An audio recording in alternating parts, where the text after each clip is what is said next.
All right, let's dive into something a little different today. Something that might make you shift in your seat a bit. Oh, I like where this is going. We're talking performance art, and not just any performance art. Yeah. We're going deep on two pieces that really kind of shook things up back in the 60s. Yoko Ono's cut piece and band Vauthier's Misfit artist. Oh, yeah, those are classics for sure. They really embody that spirit of the 60s, pushing boundaries, challenging conventions. Exactly. It's like, Mm. is this even art? It's happening right in front of you. It's raw. It's emotional. It's definitely not your typical painting in a gilded frame. Performance art, it really emerged as this way to break free from all that, from the museums and galleries. It's about using the body, the artist's presence, and the audience's reaction as this like living, breathing medium. Right. And it really makes you think about how we even define art, right? Right. Like, is it a play? Is it a protest? Where does performance art fit in? Well, I think of it as art that unfolds in real time. It's happening right there in that moment. And the artist is often like right there in the thick of it, a part of the piece itself. And the audience isn't just sitting back and watching either, right? They're part of the experience. Absolutely. It blurs the lines between observer and participant. And that's what makes it so powerful, so thought-provoking. Okay, so let's get into it. Let's start with Yoko Ono's cut piece. Now, this one's intense. Imagine this Yoko Ono is sitting on a stage, completely still, totally silent. She's wearing a suit, and she invites the audience to come up and cut pieces of her clothing off. Whoa, that's a powerful image right there. Just thinking about it, it makes you kind of squirm a little. It does. It makes you uncomfortable. And I think that's the point, right? It forces us to confront these really uncomfortable truths about power dynamics, especially between men and women. Yeah, you've got Ono, this woman in this incredibly vulnerable position, choosing to be passive, not reacting, not resisting. It's like she's laying bare these societal expectations, these power imbalances right there on stage. Right. And it makes you question your own role in it all. Like, are you complicit just by watching? Exactly. It turns the mirror back on the audience. And then you add in the fact that Ono is Japanese, and it takes on even more layers of meaning. Oh, absolutely. You can't ignore that. It's the 1960s, Yeah. not that long after World War II and the internment of Japanese Americans.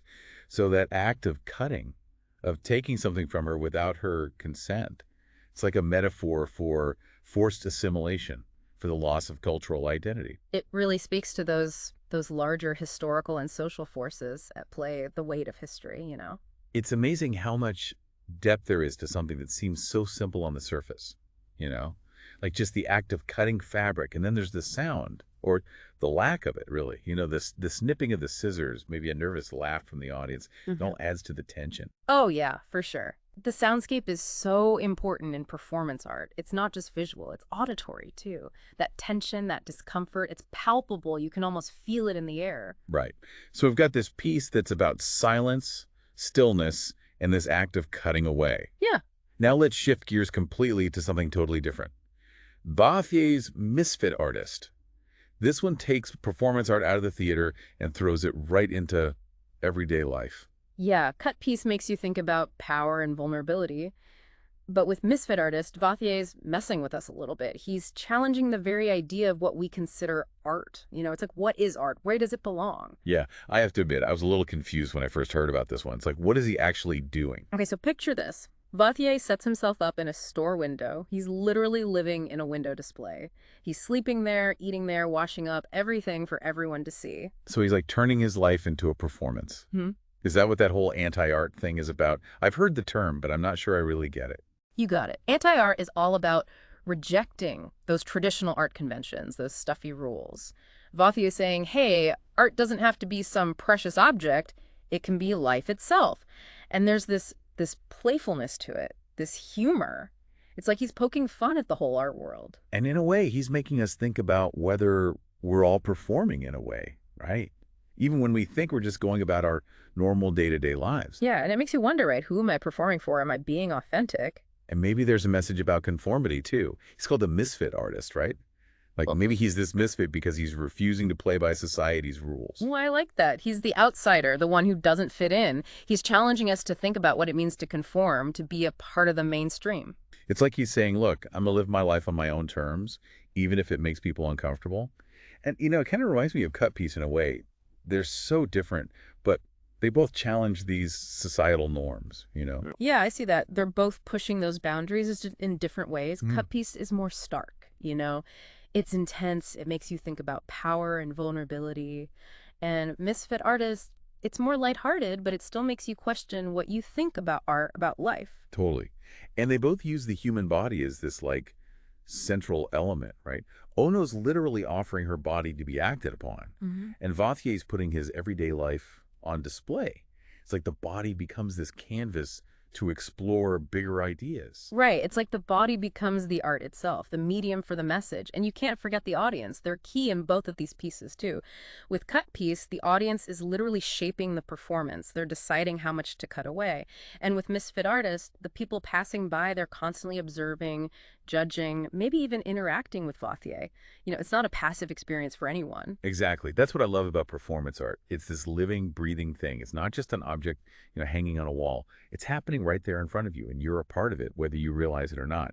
You're part of the art itself. It's all about that interaction, that energy between the artist and the audience. It makes it so unpredictable, so exciting, you never know what's going to happen next. So we've talked about these pieces individually, but let's zoom out a bit for a sec. Both were created in the 1960s, right? A time of huge social and political change. Do you think there's a connection there? Like, were these artists responding to the upheaval that was happening all around them? Oh, for sure. I mean, think about it. The 60s was all about questioning everything, right? Authority, tradition, the whole system. Performance art became this powerful way to express those dissenting voices. Hmm. Those artists were like, we're not going to do things the old way. We're going to push for something new. So Ono and Vauthier, they were kind of rebels in their own way, using art to, like, challenge the status quo. Exactly. I mean, Ono's work, especially Cut Piece, you can see it as a critique of, like, patriarchal society and the way women's bodies are objectified, right? And then you've got Vauthier with Misfit Artist, and he's rejecting that conformity, that consumerism that was becoming so dominant, you know? Mhm.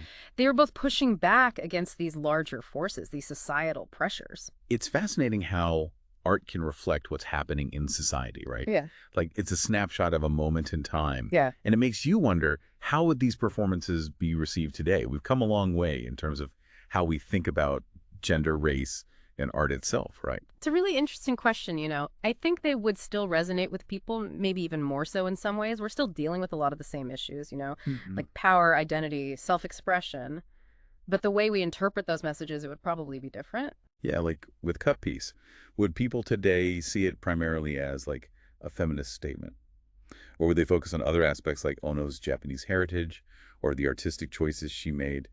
And with Misfit Artist, would we see it as a commentary on, like, social media and how we're obsessed with documenting our lives? You hit the nail on the head. It's amazing how these pieces made decades ago can still spark these relevant conversations. You know, it shows you how powerful art can be.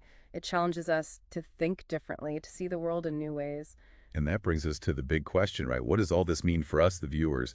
What can we take away from these deep dives into performance art?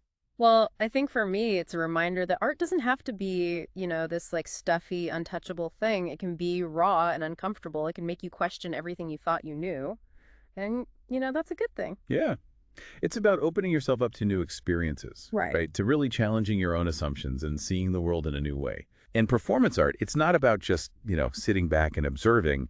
It's about being a part of it, thinking critically, having those tough conversations that art can sometimes spark. Exactly. And what's really interesting is how these pieces from the 60s, they're still so relevant today. They were ahead of their time exploring themes that we're still dealing with, you know? Like, how do we define art? What are the limits of self-expression? How do we challenge those societal norms? It makes you wonder, what would our own performance art pieces look like? If we wanted to reflect our own experiences, what would we say to the world? That's a great question. What message would you want to convey? How would you use your body and your voice and your space to express yourself? And that's the challenge I want to leave with our listeners today. What would your performance art piece be? Don't be afraid to think outside the box. Challenge those traditional ideas of art, just like Ono and Vauthier did. And remember, there's no right or wrong answer. It's all about your own unique perspective, how you want to express it. So that's it for our deep dive into performance art. Keep exploring, keep questioning, and we'll see you next time.